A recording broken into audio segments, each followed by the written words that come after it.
अपना एक image set किया, दुनिया ने देखा, दुनिया ने सलूट किया। आप बताएं, आपके इस इमेज के साथ आपका प्राइम मिनिस्टर किसी दुनिया में जाता है, आपके कपड़े उतरवा देते हैं एयरपोर्ट पे जाके, ये आपकी वुकत है। और आप कहते हैं जनाब हमें जनाब वहाँ पे वो दी जाए। अमेरिका में हमारा प्राइम मिनिस्टर जाता है, एक्स प्राइम मिनिस्टर, हम बात करते हैं शाहिद खान की, कपड़े उतरवा के चेक किया गया, भाई तुम्हारे पास कोई ऐसी चीज़ तो नहीं है, कोई हथियार तो नहीं लेके जा रहा। ये इज्जत है आपकी जनाब, जहाँ आपके प्राइम मिनिस्टर को नंगा कर दिया जाए, इससे बदबख्ती क्या हो सकती है? वह क्या सीन है? 30 करोड़ हो चाहे 26 करोड़ हो, हाँ। सिंपल सी बात ये है कि सिंगापुर छोटा सा ही मुल्क है ना, ठीक है। न्यूजीलैंड छोटा सा ही मुल्क है ना, लेकिन दुनिया के अंदर उनका मकाम क्यों है? क्योंकि उन लोगों के अंदर खुददारी है, और उनके जो लोग हैं वो वर्कर, वो ऐसे भीख मांगने वाले लोग नहीं है। जब हमारा जब वजीर आजम भीख मांगने को तरजीह देगा, तो हमारा आम वर्कर तो जब वजीर आजम भिखारी है, तो ये आम वर्कर क्यों नहीं भिखारी होगा? बात तो सही है। जिंदा कौम है, ये हजूम है, ये कौम नहीं है। हम कोई कौम नहीं है, हम एक हजूम है मुख्तलिफ लोगों का। आज उनको देख लेना, हम कट्ठे आजाद हुए हैं ना, ठीक है ना, वो लोग चांद पर पहुंचे हुए हैं, ठीक है, हम क्या समझते कि दलदल में गिरे हुए हैं। चंद दिन पहले सुना होगा कि हमारे हजारों पाकिस्तानी सऊदीया में जाके भीख मांगते हैं, ठीक है, कौन देगा उनको दोबारा वीजा? खत्म, bye bye, ta-ta, goodbye, गया। जितनी भी मार्केटें हैं, स्टाफ इंडियन है, हाँ। ओनर इंडियन है, किसी को मैंने लोकल उधर देखा ही नहीं। और पाकिस्तानी उधर क्या करते हैं ज्यादातर? पाकिस्तानी ज्यादातर उधर क्या, कोई बल्दिया में होगा, कोई ड्राइवर होगा, ठीक है, कोई भीख मांग रहा होगा।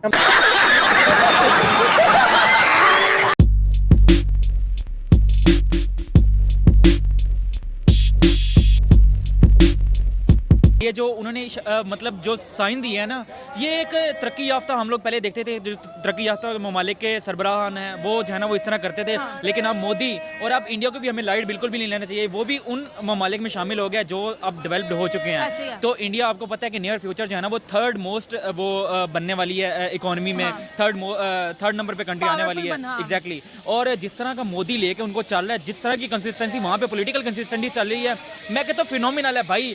उसने जो तरक्की दिला दिया ना इंडियंस को, इंडियंस पूरे 72 साल में इतनी तरक्की ले ही नहीं सकते थे जो उसने आके 15 साल में भी, उसके 15 पूरे कंप्लीट नहीं हुए जो उसने 15 साल में आके दे दिए हैं। और रेमिटेंस की बात करें तो इंडिया को रिकॉर्ड रेमिटेंस आया है भाई, रिकॉर्ड बना दिया। एक साल में उन्होंने 129 बिलियन डॉलर्स भाई अपनी कंट्री में भेज दिए। एग्जैक्टली। और हम क्या 2 बिलियन के लिए IMF के ऐसे हाथ जोड़ रहे हैं भाई। हमने अपना सब कुछ दे दिया, उनके सब कुछ पाँव में रख दिया उनके कि हमें 2 बिलियन दे दो, और वहाँ पे 129 बिलियन रुपीज भाई उनकी सिर्फ रेमिटेंस है एक साल की। और दूसरी कमाई उनकी देख लो।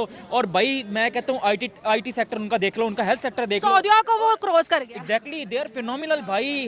हर वे में उनको देखे तो दे आर कंप्लीटली फिनोमिनल। और उनकी जितनी तारीफ की जाए उतनी कम है। उनकी जो एडमिनिस्ट्रेशन है, जो वो खुद जिस तरह का काम करता है भाई, नो डाउट वो पाकिस्तान के लिए वो साबित नहीं, वो उनके रिलेशन अगर देखा जाए हमसायों के साथ तो वो अच्छे नहीं है, बट ये मैटर नहीं करते। मैटर ये चीज़ करती है कि अपनी आवाम को क्या दे रहे हो, और वो अपनी आवाम के लिए बेहतरीन से बेहतरीन कर रहे हैं, तो ये चीज़ मैटर करती होती है। और फर्स्ट टाइम ऐसे हमें देखने को मिल रहा है कि भाई हमारा neighbour country India, Narendra Modi की बात कर रहा हूँ, कि जिस तरह से उस बंदे ने अपने मुल्क को एक उठाया, आप देखें कि उसने अपने 15 साल का भी टेन्योर मुकम्मल नहीं हुआ, और जैसे वो 15 साल का टेन्योर मुकम्मल करेगा, यकीन करें वो दुनिया की तीसरी बड़ी इकोनॉमी बन चुकी होगी, क्योंकि वो ऑलरेडी तीसरी की दौड़ में लग चुका है। और इसके साथ में ये भी ऐड करना चाहूंगी कि सिर्फ उनका वेलकम इतना अच्छा नहीं किया गया, उनको एक बहुत बड़े अवार्ड से भी नवाजा गया। और मोदी जी को अभी तक 20 इंटरनेशनल अवार्ड मिल चुके हैं, जिसमें सबसे ज्यादा इस्लामिक कंट्रीज ने उनको दिया, तो ये भी एक बहुत बड़ी डेवलपमेंट है। आप देखिए कि वहाँ मैं सिर्फ एक चीज़ ऐड करना चाहूँगा, वो कौमें हमेशा तरक्की करती हैं जहाँ जो कौम जमहूरियत को मानती है। आप बताएं कि हमारे मुल्क में जमहूरियत है,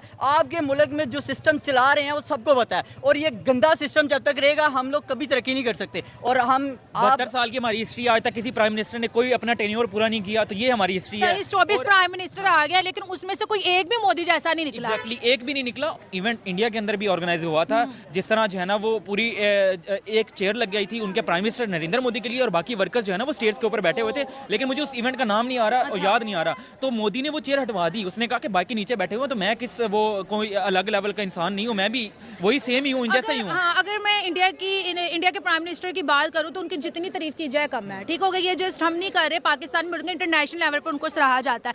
और साथ ही साथ एक चीज़ ये भी देखने में आई है कि जिस तरह से उन्होंने कुवैत का दौरा किया, तो वहाँ पे इंडियन कल्चर को बहुत ज़्यादा प्रमोट किया गया। साथ ही साथ उन्होंने काफ़ी डील भी किया, जिस तरह से डिफेंस की डील होगी, जिस तरह से उन्होंने कहा कि हम लोग मिलिट्री पावर्स में बड़े बड़े प्रोजेक्ट भी उन्होंने, और सबसे अहम चीज कि कुवैत में भी इंडिया की मेडिसिन मतलब कि उनको मिलेंगी, इंडिया फूड्स मिलेगा। पूरी दुनिया में जा रही है। आप देखिए पाकिस्तान में कोई मर रहा हो ना तो सबसे पहले ज्यादा रिकमेंड किया जाता है भाई आप इंडियन मेडिसिन यूज करें। ये दुनिया की नंबर 1 और क्वालिटी में नंबर 1 मेडिसिन और सबसे सस्ती भी है। आप बताएं कि हमारी यहाँ मेडिसिन की कोई वुकत नहीं है और महंगी इतनी महंगी है कि जनाब क्या हमारे यहाँ बनती नहीं है यार, कोई बनाने वाले नहीं है, कोई इतना इस काबिल ही नहीं है जो कि बनाए। और इंडिया के हेल्थ सेक्टर में जो है ना वो इंडिया टॉप क्लास है, आईटी सेक्टर में टॉप क्लास है, मैन्युफैक्चरिंग में अगर आप इनकी गाड़ियां देख लें सस्ती, दुनिया के तीसरे नंबर पे आता है ऑटोमोबाइल इंडस्ट्री में। 2 व्हील की बात करें पहले नंबर पे आता है। और यानी कि आप किसी भी सेक्टर को उठा लें, आप आईटी सेक्टर को उठा लें, एजुकेशन को उठा लें, आपका तो उनके साथ किसी जगह मुकाबला ही नहीं बनता। अभी वो जो गए उन्होंने यूपीआई को बहुत प्रमोट किया कुवैत में, और उन्होंने बोला है कि हम मेड इन इंडिया पर फोकस करेंगे, और 2047 तक उनका यही एक विजन है कि भाई हमने इंडिया को नंबर 1 पे ले जाना है। मजा आया, और मैं ये जो मजा है हिंदुस्तान के हर व्यक्ति को देना चाहता हूँ। तो ये इंडिया की अगर बात करें, ये इस्लामिक कंट्रीज इन्हें दिन ब दिन अहमियत भी दे रहे हैं, वीजे तो दे ही दे रहे हैं। अभी मलेशिया ने 2026 तक वीजा फ्री एंट्री कर दी, एक्सटेंड कर दिया इंडियंस की। उनके प्राइम मिनिस्टर कुवैत के उधर प्रोटोकॉल मिल रहा है। यूएई, सऊदीया, दुबई का मैंने विजिट किया, भरा पड़ा है, ऐसा लगता है शायद पता नहीं दुबई में इंडिया का ही कोई सिटी है। बिल्कुल ठीक कह रहे हैं। तो क्या वजह, उन्हें क्यों प्रोटोकॉल मिल रहा है? 35-40 साल से जो हमारा माइंडसेट जी डेवलप हो गया है ना बेटा, ठीक है, हम बुराई को बुराई समझते ही नहीं। ठीक है, करप्शन को हम समझते हैं कि ये हमारा राइट है।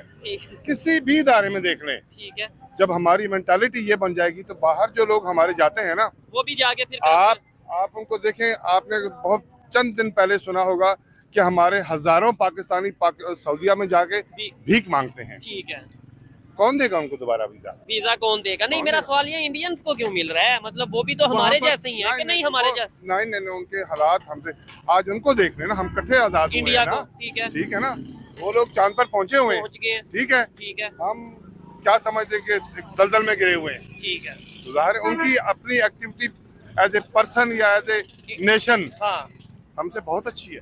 तो उनकी वो सोच जो डेवलप हुई है, अगर उनकी एक्टिविटी बेहतर हुई या उनकी और हमारे में फर्क आया, वो कहाँ पे फर्क आ गया? और दूसरे नंबर पे बहुत सारी चीजें हैं, क्या कोई एक चीज नहीं। उनका एजुकेशन सिस्टम ठीक है, और उनका जो स्ट्रक्चर है, इंफ्रास्ट्रक्चर है गवर्नमेंट का, ठीक है, वहाँ पर इतना वो बुरे हालात नहीं है जितने हमारे पास हैं। बिल्कुल ऐसे ही है। उधर तो मार्शल का तो कोई कंसेप्ट ही नहीं, मार्शल का तो कंसेप्ट है ही नहीं और ना ही कभी होगा। अच्छा, वो एक जिंदा कौम है, ये हजूम है, ये कौम नहीं है। हम कोई कौम नहीं है, हम एक हजूम है मुख्तलिफ लोगों का। ठीक है, हर एक की अपनी सोच है।